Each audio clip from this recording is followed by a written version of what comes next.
প্রিয় চতুর্থ শ্রেণীর শিক্ষার্থীরা, তোমাদের 2026 সালের গণিত বইয়ের 4 পৃষ্ঠার দেখো এখানে একটি অঙ্ক রয়েছে। 2022 সালের হিসাব অনুযায়ী বাংলাদেশের প্রাথমিক বিদ্যালয়গুলোতে কত লিখছে? 2,10,46,91 জন শিক্ষার্থী ছিল। সংখ্যাটি কিভাবে পড়ব এবং লিখব? তার মানে এই সংখ্যাটি কত বললাম আমি? 2,10,46,91। তাহলে এত বড় একটা সংখ্যা, এটা কিভাবে পড়বো? সরাসরি তো কিভাবে পড়বো? পড়ার জন্য আমাদের দেশীয় একটা রীতি আছে। রীতিটা হলো এটা, দেখো, একক, দশক, শতক, হাজার, অযুত, লক্ষ, নিযুত, কোটি। হ্যাঁ, এইটা লিখতে হবে। যেহেতু আমার এখানে কোটির পর্যন্ত আছে, দেখো আমাদের দেশীয় রীতি কিন্তু একক, দশক, শতক, মানে দেশীয় রীতিতে সংখ্যা গণনা করার একটা এটা একটা সূত্র মনে করো, যে একক, দশক, শতক, হাজার, অযুত, লক্ষ, নিযুত, কোটি। এটা হলো রীতি। এই সিস্টেমে আমাদের সংখ্যাটা গণনা করতে হয়। ঠিক আছে? এখন এই সংখ্যাটার প্রত্যেকটা অঙ্ক এখানে স্থানীয় মান আকারে বসাবো। এককের ঘরে, দেখো, এককের ঘরে হবে 1, দশকের ঘরে 9, শতকের ঘরে 0, হাজারের ঘরে 6, অযুতের ঘরে 4, লক্ষ এখানে 0, নিযুত 1 হবে, আর কোটি হলো 2। তাহলে সংখ্যাটি কত? দেখো এখন, যে এককের ঘরে 1, একক, দশক, শতক, হাজার, এই পর্যন্ত হলো 6,091। হ্যাঁ, অযুত, লক্ষ, এই পর্যন্ত 6,000। কিন্তু দেখো অযুতের ঘরের অঙ্ক কত? 4। তাহলে অযুতের ঘরের অঙ্ক আর এই অঙ্ক নিয়ে হবে 46,000। ঠিক আছে? 46,000 কত? 91। তো লক্ষের ঘরে কত? 0, আর নিযুতের ঘরে আছে কত? 1। তাহলে এই নিযুত আর লক্ষ এই দুটা মিলে প্রকাশ করবে কত? 10 লক্ষ। এই যে, তো 2,10,46,91। একক, দশক, শতক, হাজার, অযুত, লক্ষ, নিযুত, কোটি। তাহলে এককের ঘরে হবে 1, দশকে 9, শতকে 0, হাজারে 6, আর অযুতের ঘরে কি? 4, লক্ষ 0, নিযুতে হলো 1, আর কোটিতে 2। এখন এখানে বিষয় হলো, দেখো সংখ্যাটি তাহলে কত হচ্ছে?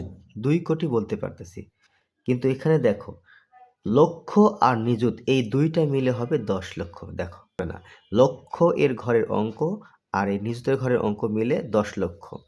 আর এখানে হাজারের ঘরের অঙ্ক কত? 6, আর অযুতের ঘরের অঙ্ক কত? 4। তাহলে এই 4 10 6 কত? 46।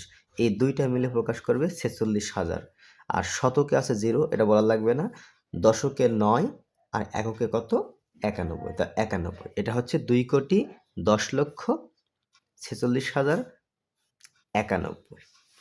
এটা সংখ্যাটা দাঁড়াবে এরকম। কথায় লিখলে দেখো, 2,10,46,000 কি? 91। তাহলে যে 91, এটাই। আন্তর্জাতিক রীতিতে সংখ্যা গণনা করার একটা নিয়ম আছে, দেখো, একক, দশক, শতক, হাজার, মিলিয়ন, বিলিয়ন, এভাবে চলে। হ্যাঁ, তবে এখানে একটা জিনিস খেয়াল করো, একক, দশক, শতক এখানে আমাদের দেশের সাথে আন্তর্জাতিক নিয়মটা মিল আছে, কিন্তু হাজারের ঘরের অঙ্ক এদের 3টা হবে। দেখো, এই যে 1টা 2টা 3টা অঙ্ক হবে। হাজারের ঘরের অঙ্ক কয়টা? 3টা। আর আমাদের কিন্তু সর্বোচ্চ কত? 2টা হচ্ছে, তাই না? আর এখানে আন্তর্জাতিক রীতিতে হাজারের ঘরে অঙ্ক থাকবে 3টা, 1 2 3। মিলিয়নের ঘরে অঙ্ক থাকবে 3টা, এই যে 3টা। হ্যাঁ, বিলিয়নের ঘরে অঙ্ক থাকবে কয়টা? 3টা। ওকে, এখন এই যে সংখ্যাটা আমি লিখলাম 2,10,46,091, এই সংখ্যাটা আমি আন্তর্জাতিক নিয়মে লিখে দেখাবো। হ্যাঁ, তাহলে এই এককের ঘরে 1 এটাই হবে, দশকের ঘরে 9 এটাই হবে, শতকের ঘরে 0 এটাই হবে, আর হাজারের ঘরে অঙ্ক বললাম না 3টা হবে। তাহলে এখানে এই 6 4 0, এই এখানে হবে 6, এখানে 4, এখানে 0। তাহলে এই তিনটা অঙ্ক মিলে হাজার প্রকাশ করবে। ঠিক আছে, আবার দেখো মিলিয়নের ঘরে অঙ্ক কি হবে, আরও তিনটা হবে, কিন্তু আমাদের তিনটা অঙ্ক এখানে তো নাই, আছে।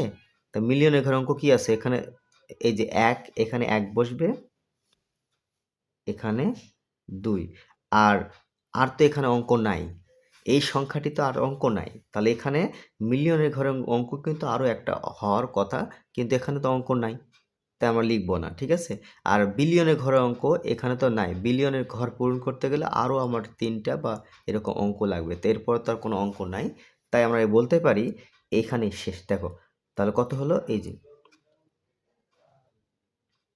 এইটা 21,46,091। এটা হচ্ছে 21,46,091, এতটুকু লিখে দেখাচ্ছি। মানে মিলিয়ন পর্যন্ত আছে, একক, দশক, শতক, তারপরে হাজারক, মিলিয়ন, বিলিয়ন। তো হাজারের ঘরে অঙ্ক তিনটা থাকবে, দেখো এক দুই তিনটা থাকবে। মিলিয়নের ঘরে অঙ্ক দেখো এক দুই তিনটা থাকবে। বিলিয়নের কিন্তু তিনটা ঘর মানে অঙ্ক থাকবে, কিন্তু এই সংখ্যার মধ্যে এতগুলো অঙ্ক আমার নাই, তাই আমি যতটুকু ছিল এই একক, দশক, শতক লিখলাম। আর হাজারের ঘরে অঙ্ক তিনটা হবে, তাহলে এই যে এক দুই তিন, এই 6 4 0 হলো হাজারের ঘরে বসবে, আর বাকি এক এবং দুই হলো মিলিয়নের ঘরে বসবে। তো এখানে তো আর অঙ্ক নাই, তাই এখানে আর অঙ্ক আমি বসাতে পারতেছি না, বিলিয়নের ঘরে অঙ্কও বসাতে পারতেছি না। সুতরাং এটার রেজাল্ট আসবে, এটার সংখ্যাটা আন্তর্জাতিক রীতিতে পড়তে হলে, আন্তর্জাতিক নিয়মে পড়তে হলে এটা হবে 21,46,091। তাহলে কত, 21, আমি এটা লিখে দেই যে 21,46,091।